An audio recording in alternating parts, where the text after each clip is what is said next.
Okey tuan, saya nak update berkenaan van tuan CBC 5970. Okey, owner ni bagi tahu apa?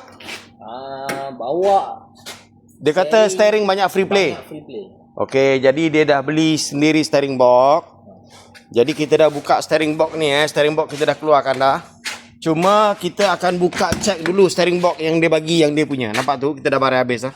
Kita dah keluarkan steering box dia. Okey, selain steering box apa lagi masalah? barang-barang kayak ini pun ada. Yang mana tu? Ni sebelah kiri ni idle arm dah buka semua dah. Okey, jadi barang ni kena keluar semua baru boleh tahu. Baru kita boleh check. Check kat atas dia pun dah nampak free dah kat sini. Ni. Ni free, ada free play. Tengok betul-betul ada free play Jadi bukan steering box saja yang goyang. Tu. Biasa, Ni nama dia apa? bell crank. Biasa ni duduk punya, sebelah mana? Duduk sebelah kanan. Sebelah kanan lagi, apa lagi? Yang ni sebelah kiri ni pun ada free juga. Idle dia arm. tak seteruk sebelah sini Idle arm sebelah kiri. Yang lekat dekat chassis sebelah kiri dia panggil idle arm. Okey, yang lain center rod. Center rod okey, pasal dia pakai pun dah original made in Japan dah. Ni center rod pakai made in Japan tapi memang tahan Okey, yang lain? Lepas tu yang ni dah ada free. Tu made in apa ni? Ni Taiwan. Ni Taiwan. Okey, dah free play, dah ada free play. Yang ni? Ni pun ada juga. Ada free play juga. Ini tayaran panjang, tayaran pendek. Tayaran pendek lebih padat lagi lah. Masih padat lagi tapi dah koyak. Tapi dah koyak. Okey. Padat cuma dah koyak. Yang ni? Yang ni pun padat gak. Cuma okey lah kalau nak pakai, cuma tak ada skill free lah. Tengok keadaan lah. Okey, jadi steering box dia dah beli sendiri Okey, ni steering box dia Nanti steering box ni kita buka tengok dulu condition dia elok ke tak elok. Okey, terima tu. Mana? Okey. Aduh. Ini satu lagi masalah spring ni. Ni dah cabut dah. Spring, tempat duduk spring ni dia panggil spring mounting. Yang ini pun dah out dah tercabut dah. So spring memang kena turun lah. Turun spring, kita buat sekali jalan. Sebab spring ni dah tak duduk kat atas ni. Patutnya spring ni diikat oleh skru yang dia panggil spring mounting ni.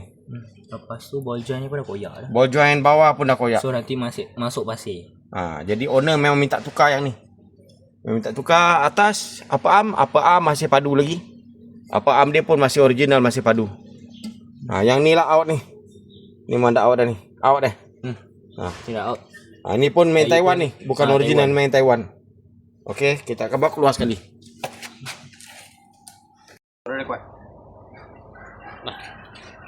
Okey, Assalamualaikum. Aku nak share lagi satu Ini pun masih pasal van ni. Ni yang pertama. Pasal spring Korang tengok Ni kami dah turun dah spring tu. Ni. Ini aku cakap ni. Ini tempat duduk spring dah hancur dah. Nampak tu? Dia macam ni Dah pecah dah. Ni mounting spring dah pecah, memang kena tukar baru. So selagi kau tak buka, memang kau tak jumpa benda-benda yang rosak macam ni.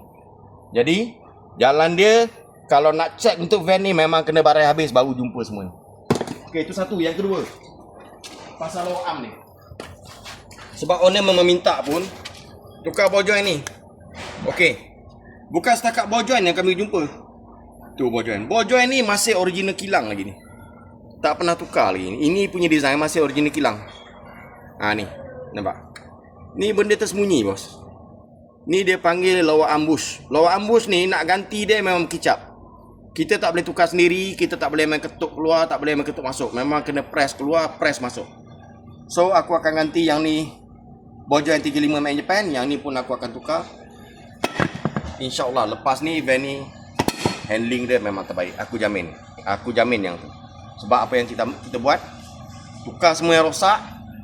Termasuk steering box owner dah beli. Lepas tu buat alignment dan adjust chamber. Jadi dia bawa laju pun dia tak ada goyang. Safety itu penting. Okey, terima. Van cari makan.